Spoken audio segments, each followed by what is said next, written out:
Good morning बेटा।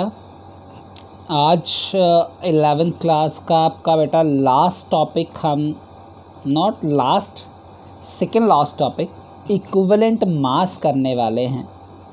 एक काफ़ी इम्पॉर्टेंट टॉपिक है। इक्विवेलेंट मास या इक्विवेलेंट की ज़रूरत क्यों पड़ी बेटा और है क्या, हम ये स्टडी करेंगे।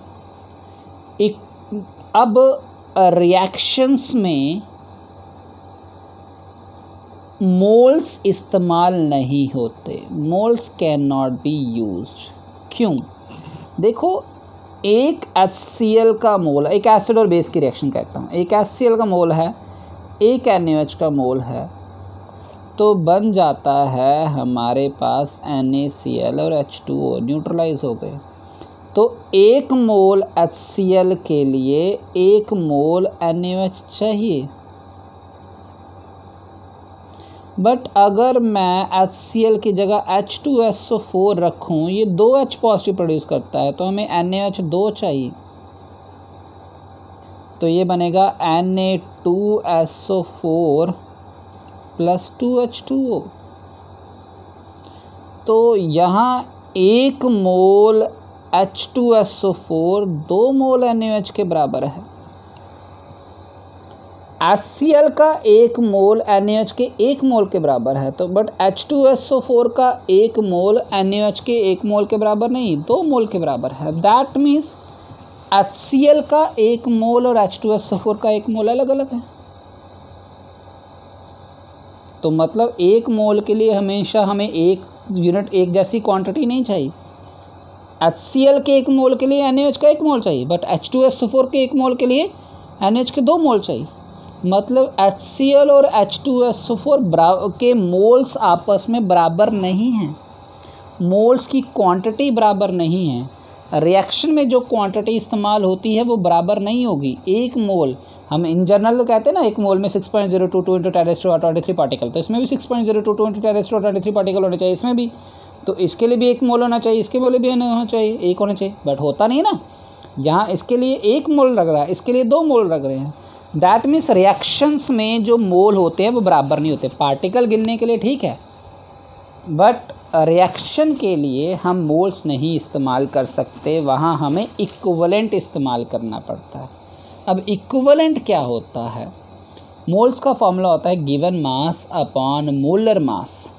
मोल्स का फॉर्मूला क्या होता है बेटा? Given mass upon molar mass, that is एक मोल का मास। और इक्विवेलेंट्स जो हम यहाँ यूज़ करते हैं उसका फॉर्मूला होता है बेटा given mass upon equivalent mass. तो हम मोल्स ना यूज़ करके इक्विवेलेंट्स यूज़ करेंगे रिएक्शन में, और इक्विवेलेंट्स के लिए हमें given mass upon equivalent mass आएगा। तो इक्विवेलेंट मास तो हमें देखना पड़ेगा कि इक्विवेलेंट मास होता क्या है। बेटा हर एक के लिए अलग अलग है। मेटल के लिए अलग, एसिड बेस सॉल्ट के लिए अलग। कोई भी मेटल, नॉन मेटल, एलिमेंट की फॉर्म में दिया हो, कंपाउंड एलिमेंट कह देते हैं, मेटल ना कह के, कोई भी एलिमेंटल फॉर्म दिया हो, मतलब carbon, hydrogen, oxygen, elemental form में कंपाउंड ना हो, मेटल या कोई भी एलिमेंटल फॉर्म में कोई सब्सटेंस दिया हुआ है, उसका इक्विवेलेंट मास निकालना है, तो वो हम निकालते हैं with respect to reaction with hydrogen और ऑक्सीजन। देखो, सोडियम है, हाइड्रोजन के साथ बनाता है NaH। कैल्शियम है, ये बनाता है CaH2। एल्युमिनियम है, ये बनाता है AlH3। सोडियम कितने ग्राम, सोडियम का मास कितना होता है बेटा? 23। हाइड्रोजन का मास कितना है? 1 ग्राम। कैल्शियम का मास कितना होता है? 40। किसके साथ रिएक्ट कर रहा है? 2 ग्राम हाइड्रोजन के साथ। एल्युमिनियम का मास कितना होता है? 27। हाइड्रोजन का कितना मास होता है? 3। यहाँ 1 है, यहाँ 2 है, यहाँ 3 है, सबका मास अलग अलग है। इनको बराबर करना होगा। आपने हाइड्रोजन को क्या कर लेना है? फिक्स कर लेना है। हाइड्रोजन के मास को फिक्स कर लो तीनों में। हाइड्रोजन का मास यहाँ 1 है, यहाँ 2 है, यहाँ 3 है, हम तीनों में 1 1 कर लेते हैं। तीनों में 1 1 करने के लिए इसको किससे डिवाइड करेंगे? 1 से ही, सेम ही है। तो इक्विवेलेंट मास सोडियम का निकालने के लिए मॉलिक्यूलर मास डिवाइडेड बाय 1। इस केस में हमारे पास इक्विवेलेंट मास निकालने के लिए इसको 2 को 1 करने के लिए किससे डिवाइड करना पड़ेगा? 2 से। तो इक्विवेलेंट मास कैल्शियम का क्या हो जाएगा? 40 डिवाइडेड बाय 2। और इस केस में किससे डिवाइड करना पड़ेगा? 3 से डिवाइड करना पड़ेगा। हम हाइड्रोजन के मास को 1 कर रहे हैं, तो बेटा इसको 1 करना है तो दोनों को 1 इसको दोनों को 3 से डिवाइड करना पड़ेगा, इसको दोनों को 2 से डिवाइड करना पड़ेगा। तो अब मास इक्विवेलेंट हो जाएगा। तो 1 ग्राम हाइड्रोजन के साथ सोडियम कितना लगता है? 23। 2 के साथ 40 लगता है, तो 1 के साथ कितना लगेगा? 20। तो 1 ग्राम हाइड्रोजन के साथ क्या लगेगा? मास एल्यूमिनियम का कितना लगेगा? 9, 27/3 9। तो उसी को हम क्या कह देते हैं? Equivalent mass. तो इक्विवेलेंट मास निकालने के लिए मैंने एक एलिमेंट का मास क्या कर लिया? फिक्स। कितना फिक्स कर लिया? हाइड्रोजन का 1। तो the mass of metal that reacts with 1.008 gram of hydrogen. बेटा ये एग्जैक्ट मास है, आप 1 ले सकते हो। उसी को हम क्या कह देते हैं? Equivalent mass. तो इक्विवेलेंट मास निकालने के लिए क्या कर लिया आपने? Mass of metal upon mass of hydrogen into 1.008। Numerical में बेटा 1 ही लेना, तो ये हो जाएगा इक्विवेलेंट मास। कितना मेटल का मास 1 ग्राम ऑफ हाइड्रोजन के साथ रिएक्ट करता है? बेटा 1 ग्राम हाइड्रोजन, हाइड्रोजन का मॉलिक्यूलर मास फार्मूला क्या होता है? H2। इसका मॉलिक्यूलर मास होता है 2। आपको पता है 1 मोल का वॉल्यूम होता है 22.4 लीटर। किसका मास है? 2 ग्राम का वॉल्यूम है 22.4 लीटर, तो 1 ग्राम का वॉल्यूम क्या होगा? 11.2 लीटर। तो अगर वॉल्यूम में दिया होगा तो इक्विवेलेंट मास क्या हो जाएगा? That is mass of metal upon volume of hydrogen into 11.2।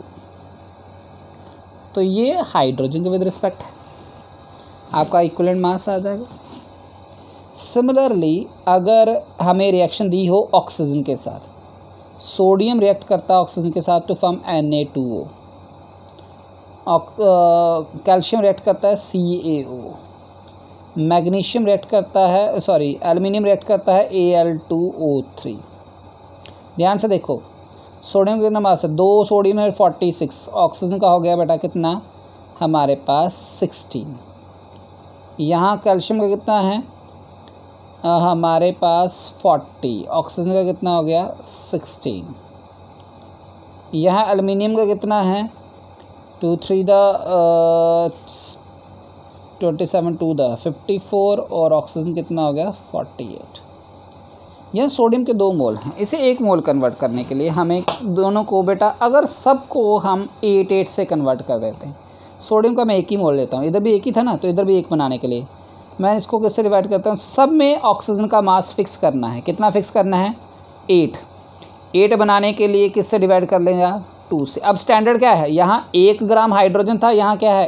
8 gram of oxygen. यहाँ 1 ग्राम ऑफ हाइड्रोजन को स्टैंडर्ड बनाया था, यहाँ 8 ग्राम ऑफ ऑक्सीजन। तो क्या हो जाएगा? 27 किसके साथ कंबाइन कर रहा है? 8 के साथ। 8 बनाने के लिए 20 किसके साथ कंबाइन कर रहा है? 8 के साथ। इसको 8 बनाने के लिए किससे डिवाइड करेंगे हम? 3 से। तो 3 16 का हो जाएगा, नहीं 3 तो 48। हाँ, तो हमारे पास इसको 8 बनाने के लिए किससे डिवाइड करेंगे? 6 के साथ। 54 को हमें किससे डिवाइड करना पड़ेगा? 6 के साथ।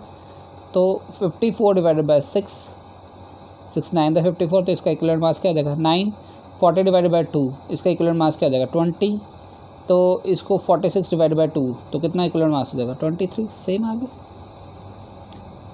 तो इक्विवेलेंट मास, अब इसमें ऑक्सीजन में हमने क्या फिक्स कर दिया है? 8 ग्राम, कि 8 ग्राम ऑक्सीजन के साथ कितना मेटल लगता है? 16 के साथ 46 लग रहा है, तो 8 के साथ लगेगा 46/2 करना पड़ेगा। 16 के साथ 40 है, तो 8 के साथ कितना रिएक्ट करेगा? 20। 48 के साथ 54 है, तो हमने किससे करना देखना था बेटा? 8 ग्राम के साथ। तो 48 को 8 करने के लिए किससे डिवाइड करना पड़ेगा? 6 से। 6 से तो 48 होगा, और 6 9 54 होता है, तो इक्विवेलेंट मास क्या आ जाएगा मेटल का? 9 में। तो इक्विवेलेंट मास होता है is the mass of metal that reacts with 8 gram of oxygen. Oxygen का 8 ग्राम हो तो इक्विवेलेंट मास क्या हो गया बेटा? That is mass of metal upon mass of oxygen into 8। अब वॉल्यूम के टर्म में दिया होगा, आपको पता है 2 ऑक्सीजन और O2 होता है। O2 का मास कितना है? 32 मास का वॉल्यूम होता है बेटा 22.4 लीटर 1 मोल का। एक का क्या हो जाएगा? 22.4 अपॉन 32। 8 का क्या हो जाएगा? 22/4 इंटू 32 इंटू 8, 8 4 द 32, 5.6। तो कितना आ गया? That is mass of metal upon volume of oxygen. 1 ग्राम का वॉल्यूम है बेटा, 8 ग्राम का वॉल्यूम होता है 5.6 लीटर। तो इक्विवेलेंट मास इस तरीके से भी निकाल सकते हैं। तो कितना मेटल का मास 1 ग्राम हाइड्रोजन के साथ रिएक्ट कर रहा है और कितना मेटल का मास 8 ग्राम ऑक्सीजन के साथ रिएक्ट कर रहा है। मान लो कोई कंपाउंड दिया है, वही मेटल दिया है M4O6। आपको बोला है इक्विवेलेंट मास ऑफ मेटल क्या होगा। ठीक है, आप देख रहे हो ऑक्सीजन 6 है। 6 ऑक्सीजन का मतलब हो गया 6 इंटू 16, 6 इज द 36, 96। 96 किसके साथ रिएक्ट कर रहा है? 4 टाइम मेटल के साथ रिएक्ट कर रहा है। 4 टाइम मास M ले लेते हैं, हमें नहीं पता कितना मास है। 96 4 बार टाइम के साथ रिएक्ट कर रहा है। 1 किसके साथ क्या करेगा? 4M upon 96। हमें कितना निकालना है? 8 ग्राम किसके साथ रिएक्ट करता है? That is 4M upon 96 into 8. That would be the equivalent mass. 4/96 into 8. That would be the equivalent mass of that metal. तो इस तरीके से आपका equivalent mass निकल जाएगा। अगर ऑक्साइड फॉर्म दिया है, हाइड्राइड दिया है, मान लो हमारे पास एक मेटल है M, वो बना रहा है M2H6 बना रहा है। ठीक है, तो हाइड्रोजन कितने ग्राम है? 6 ग्राम। किसके साथ रिएक्ट कर रहा है? Twice the mass of metal 2M। M को मास ऑफ मेटल होगा, 6 ग्राम 2 के साथ रिएक्ट कर रहा है तो 1 चाहिए होता है। 1 किसके साथ रिएक्ट कर रहा है? 2/6। तो 2/6 इंटू M वो क्या हो जाएगा? उसका इक्विवेलेंट मास हो जाएगा।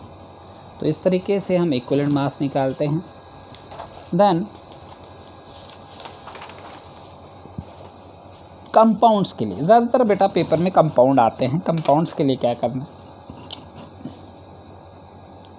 इक्विवेलेंट मास ऑफ कंपाउंड के लिए, कंपाउंड 3 टाइप के होते हैं, acid, base, salt. Acid, base, salt, इन सभी के लिए इक्विवेलेंट मास होता है molecular mass divided by N। N acids के लिए होता है बेसिसिटी, बेस के लिए होता है बेटा एसिडिटी, और सॉल्ट के लिए होता है चार्ज ऑन कैटायन। एसिड के लिए बेसिसिटी है, बेस के लिए एसिडिटी है। बेटा HCl है मान लो। इक्विवेलेंट मास क्या होगा? Molecular mass divided bye basicity. Acid की होती है बेसिसिटी, बेसिसिटी होता है कितने H दे रहा है, कितने H दे रहा है? 1। तो equivalent mass molecular mass divided bye 1 होगा। H2SO4 है, इक्विवेलेंट मास क्या आ जाएगा? Molecular mass divided bye basicity. Basicity acid की बेसिसिटी होती है, कितने H पॉजिटिव देता है उसी को बेसिसिटी कहते हैं। कितने H दे रहा है? 2। तो इक्विवेलेंट मास हो जाएगा molecular mass upon 2। Sulphuric acid का मॉलिक्यूलर मास होता है 98, 2 से डिवाइड करेंगे क्या हो जाएगा? 49। Cl का होता है हमारे पास 36.5, तो 36.5 को 1 से डिवाइड करेंगे 36.5 रहेगा, तो इसका इक्विवेलेंट मास निकल जाएगा। तो एसिड के केस में देख लेना है कितने H पॉजिटिव देता है, तो मॉलिक्यूलर मास को डिवाइड कर लेगा वो इक्विवेलेंट मास आ जाएगा। बेस के केस में acidity that is NaOH, OH कितने देता है? मान लो NaOH है, इक्विवेलेंट मास क्या हो जाएगा? Molecular mass divided bye OH। OH कितने हैं इसमें? 1। तो बेस में होती है एसिडिटी, कितने OH है? कैल्शियम हाइड्रोक्साइड है, इक्विवेलेंट मास क्या हो जाएगा? मॉलिक्यूलर मास डिवाइडेड बाय कितने OH हैं? 2। तो ये इक्विवेलेंट मास हो जाएगा। सॉल्ट Al2 एल्युमिनियम फॉस्फेट ले लेते हैं, मान लो aluminium sulphate Al2SO4 whole thrice लेते हैं। चलो इसका इक्विवेलेंट मास निकालना है, तो molecular mass divided by charge on cation. एक एल्यूमिनियम के ऊपर कितना चार्ज होता है? +3। अगर नहीं याद तो 9th वाला टेबल निकालो, 9th की बुक में है ना बेटा, मॉलिक्यूलर फॉर्मूला बनाने के लिए टेबल होता था जिसमें चार्ज दिए होते थे सॉल्ट के, वो याद होने चाहिए। एक एल्यूमिनियम का चार्ज होता है 3, टोटल एल्यूमिनियम कितनी है? 2, तो टोटल चार्ज हो जाएगा 6। ये बड़ा इंपॉर्टेंट है, आपको पता होना चाहिए। सिर्फ एक के ऊपर नहीं देखना, टोटल चार्ज देखना है। तो टोटल चार्ज हो गया 6। कैल्शियम फॉस्फेट है Ca3PO4 होल ट्वाइस। एक कैल्शियम के ऊपर चार्ज होता है +2, तो इक्विवेलेंट मास हो जाएगा molecular mass divided by total charge. क्या हो जाएगा? एक कैल्शियम के ऊपर 2 है तो 3 कैल्शियम के ऊपर कितना हो गया? 6। Equivalent mass of NaCl, equivalent mass क्या हो जाएगा? Molecular mass divided by charge. एक सोडियम है, एक सोडियम के ऊपर चार्ज 1 होता है, तो equivalent mass molecular mass upon 1 हो जाएगा। तो इस तरीके से आप कोई भी इक्विवेलेंट मास कैलकुलेट कर सकते हैं।